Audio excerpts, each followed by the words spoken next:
Let's take a look at a few proofs involving isosceles triangles and the theorems that we just learned about with the legs and the base angles of isosceles triangles. So first of all, we have a proof where we are supposed to prove that angle B is congruent to angle C. And our given information is that first of all, segment AB is congruent to segment AC. And also that segment AD is bisecting angle BAC. Well, let's start with that last piece of information, that we have an angle that's being bisected.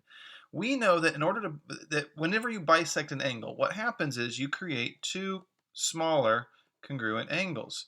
So that would be angle CAD and angle BAD. And so if I look at what I know right now, I know that I have, if I look at these two individual smaller triangles, I have one pair of sides that are congruent and one pair of angles that are congruent. But I might also recognize that segment AD is a shared part, so it would be congruent to itself. So now I would actually have two pairs of sides and the included angles that are congruent, which would make these two smaller triangles congruent. And I might notice that angle B and angle C are corresponding parts of those two congruent triangles. So they'd be congruent to each other by CPCTC after I've shown that the triangles are congruent. So that sounds like the plan for our proof. So let's get started. First of all, we are going to state that segment AB is congruent to segment AC, and we're also going to state that segment AD bisects angle BAC. And the reason there is going to be given. Now, we said that we know that when an angle gets bisected, it creates two smaller angles. We know that that's what bisecting an angle does, what it means to bisect an angle. So what angles were made that were congruent? It was angle CAD is now congruent to angle BAD. And our reason that we know that is because of the definition of angle bisector. Right? We said we know that these are congruent because we know what it means when an angle gets bisected. That idea of knowing what a term means, that should lead you to kind of realize that you're using the definition of something to make a conclusion. So those angles are congruent by the definition of angle bisector. Third, we have segment AD that is congruent to itself by the reflexive property. Reflexive property. Now, with those pieces of information, right, we had one pair of sides here, a pair of angles here, and then the second pair of sides there. We now know that I'll say triangle CAD. Of course, there's plenty of other names I could use for triangle CAD, but that's what I'm going to choose, is going to be congruent to triangle BAD by side, angle, side. So side, angle, side makes my triangles congruent. Now I can say that angle B would be congruent to angle C because they are corresponding parts of congruent triangles, so they must be congruent. CPCTC. Right? And this is actually the proof of why theorem 4-1 works. This is actually a proof of theorem 4-1, where it said that if two sides of a triangle are congruent, then the angles opposite them are congruent. This is the proof of that being true. All right, next up, so let's get rid of that one. Next up, we have a proof where we are supposed to say that segment JG is congruent to segment MK using the given information that says that M is the midpoint of segment JK. Right? So the midpoint right here means that segment JM and MK would be congruent to each other, and that angle 1 is congruent to angle 2. So let's see, what kind of plan could we have? Well, first of all, we know that if angle 1 and angle 2 are congruent in this triangle JGM, it would make segment JM congruent to segment JG. Right? So I'm just going to kind of sketch out a plan here, right? I know that segment JM will be congruent to segment JG, but I also know that JM is congruent to MK because of the information about M being the midpoint. And so now you can see what might be true here, right? If JG is congruent to JM, but JM is congruent to MK, therefore, that would mean that segment JG must be congruent to MK. So these are kind of the key steps of my proof, showing that JM is congruent to JG, and showing that JM is also congruent to MK, leading me to conclude that JG is congruent to MK. So let's write that out. First of all, let's start with angle 1 being congruent to angle 2. That's given. The reason why I want to start with that is because that's going to lead me to conclude that segment JM is congruent to segment JG. And our reason would either be theorem 4-2, or we can say that if two angles of a triangle are congruent, then the opposite sides are congruent. And that is theorem 4-2 if you memorize the numbers.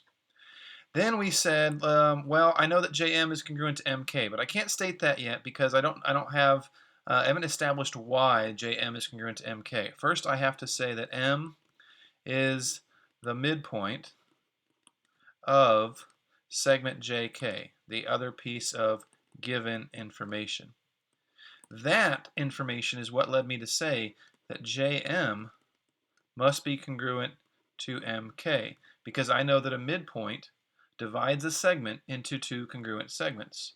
So I'm using the definition of midpoint to say that these two segments must be congruent because M is the midpoint of segment JK.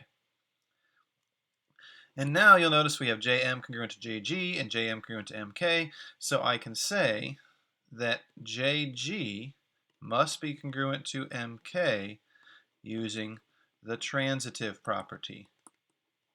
The transitive property. So there we have it.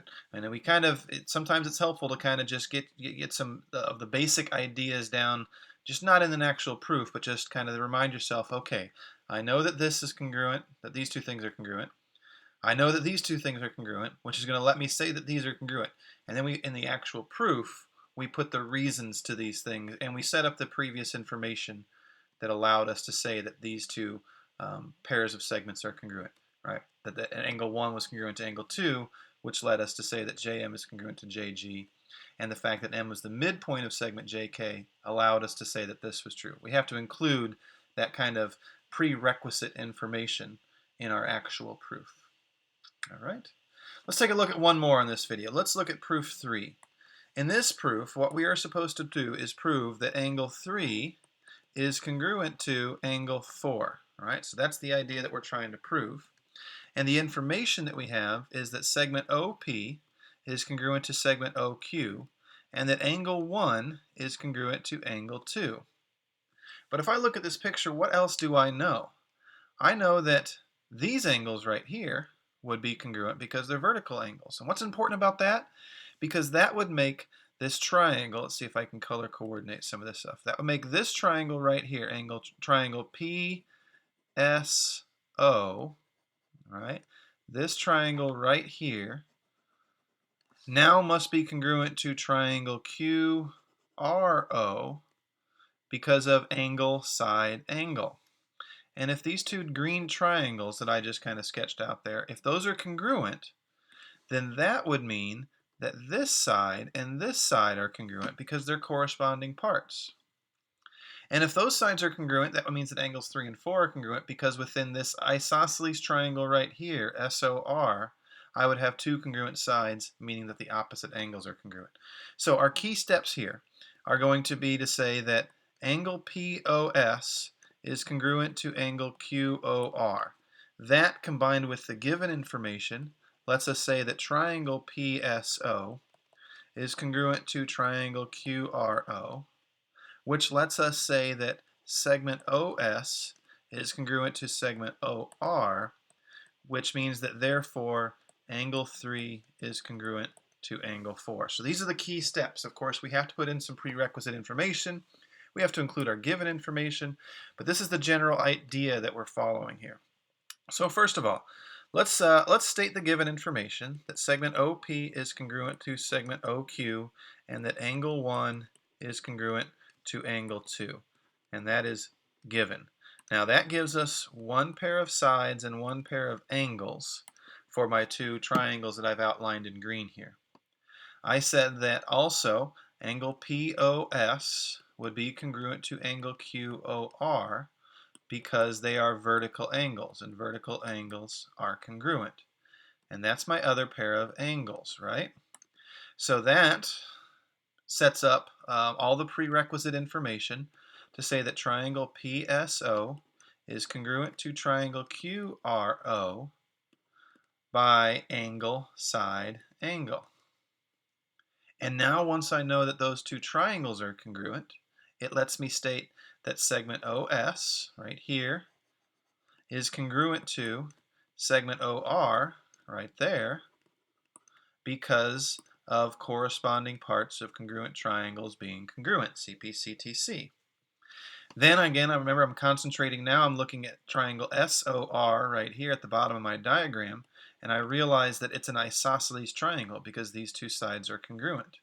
And if those two sides are congruent, then angle 3 is congruent to angle 4 because if two sides are congruent, I'll just say if two sides are congruent, then opposite angles are congruent. And that would be, technically that is theorem, I think it's 4-1.